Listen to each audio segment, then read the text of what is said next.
이 중화반응 되겠습니다.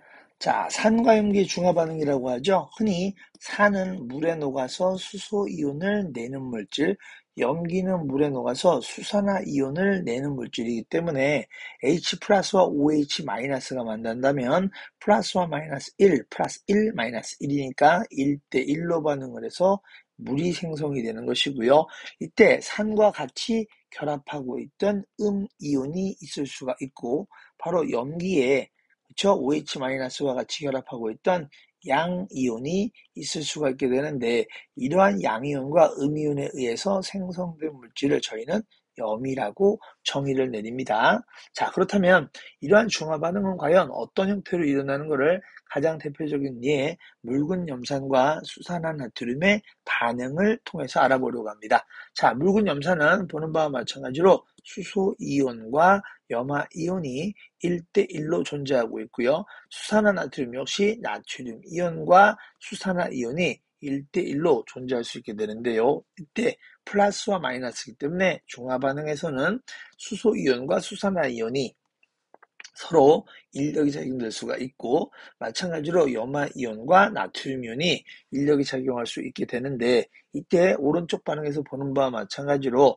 나트륨 이온이나 염화이온의 경우에는 물에 녹아서도 이온 상태를 그대로 이온 상태로 존재한다라고 해서 반응 전후에 변화가 전혀 없기 때문에 우리는 이들을 구경꾼 이온이라고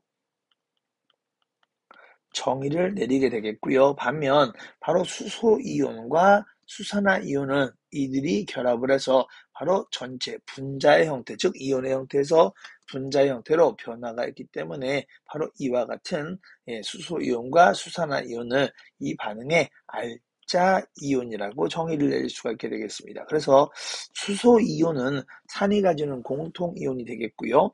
그리고 수산화이온 역시 염기가 가지는 공통이온이 되기 때문에 플러스 1, 마이너스 1이 1대1로 반응을 해서 물이 생성되는 아래와 같은 화학 반응식을 바로 중화반응의 알자 이온만이 반응을 한 식이다 해서 알자 이온식 또는 알자 이온 반응식이라고 정의를 내릴 수가 있게 되겠습니다. 그래서 이론적으로 이러한 산에 있는 수소이온과 염기에 있는 수산화이온이 모두 반응을 한다면 결국은 H 플러스도 존재할 수가 없고 OH-도 존재할 수가 없는 이와 같은 상태를 저희는 중화반응점, 즉 중화의 다다른 지점이라고 해서 중화점이라고 이야기를 할 수가 있게 되는 겁니다.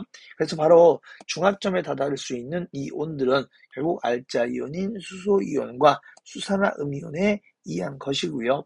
오른쪽 보는 것과 마찬가지로 염이라는 것은 참고죠. 결국은 산에 있던 양이온과 바로 염기에 있던 음이온이 반응해서 물이 만들어지는 알자 이온이니까 그 외 나머지 말씀드렸죠. 구경꾼 이온의 모임에 의해서 나타나는 것들을 이야기한다. 라고 설명을 드립니다. 그렇다면 이런 이제 중화점이 이루어지면서 결국 중화반응이 일어나면서 일어나는 각 단계의 이온들의 변화에 대해서 한번 차분하게 알아볼 수 있도록 하겠습니다.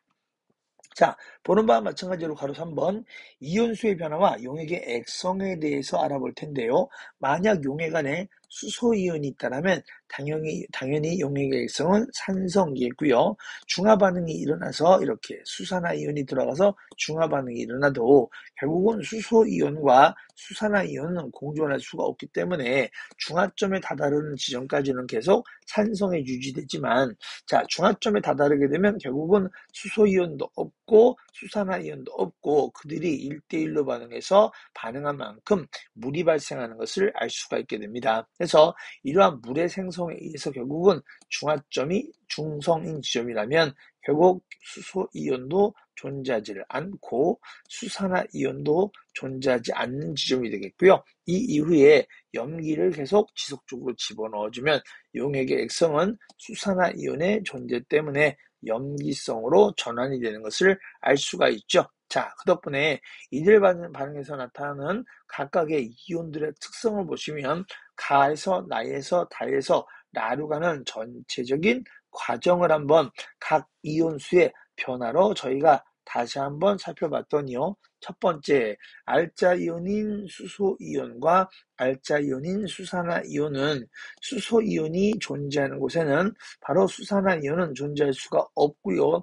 이때 원래 들어있던 수소이온의 숫자는 점점 줄어들어서 0이 되는 지점이 된다라면, 즉 0이 된다는 지점은 알자이온인 수소이온의 수도 0, 알자이온인 수산화이온의 수도 0이 되는 중성 지점이 바로 저희가 얘기하는 중화점이 된다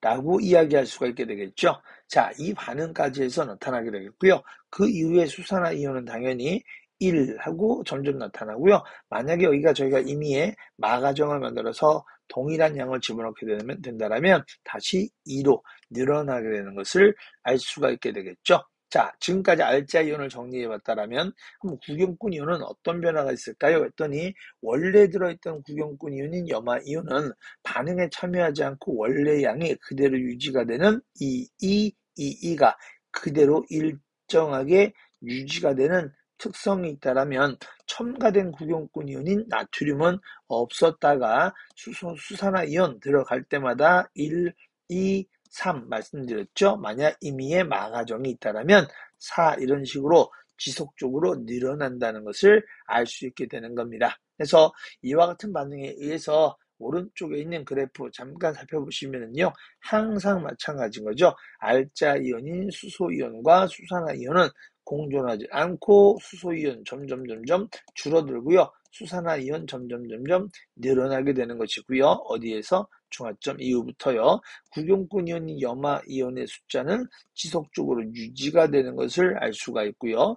반면 첨가되는 구경꾼 이온인 나트륨의 경우에는 점점 0, 1, 2, 3, 4 하고 늘어나게 된다는 것을 알 수가 있습니다. 자, 이때 더불어 한 가지 더 챙겨본다라면 용액 안에 들어있는 전체 이온수를 한 번쯤 살펴볼 수가 있게 되는데, 여기 있는 전체 이온수 살펴볼 수 있도록 합니다. 자, 가용액, 나용액, 다용액 처음부터 중화점에 다다르는 과정까지를 봤더니 바로 전체 이온의 숫자는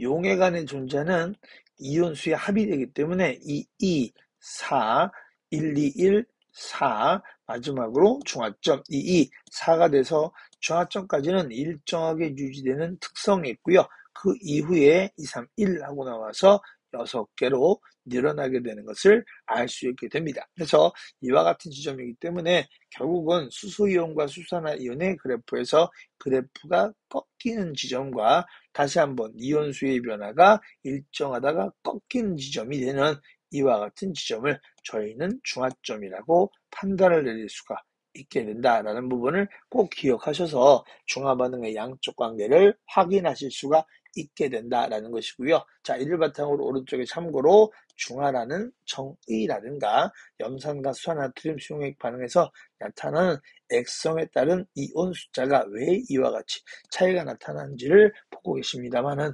결국은 그래프를 얼마만큼 이해해 주는가가 훨씬 더 중요한 내용이다라는 것을 꼭 참고로 이해해 주셨으면 좋겠습니다. 아시겠죠? 꼭 복습 바랍니다.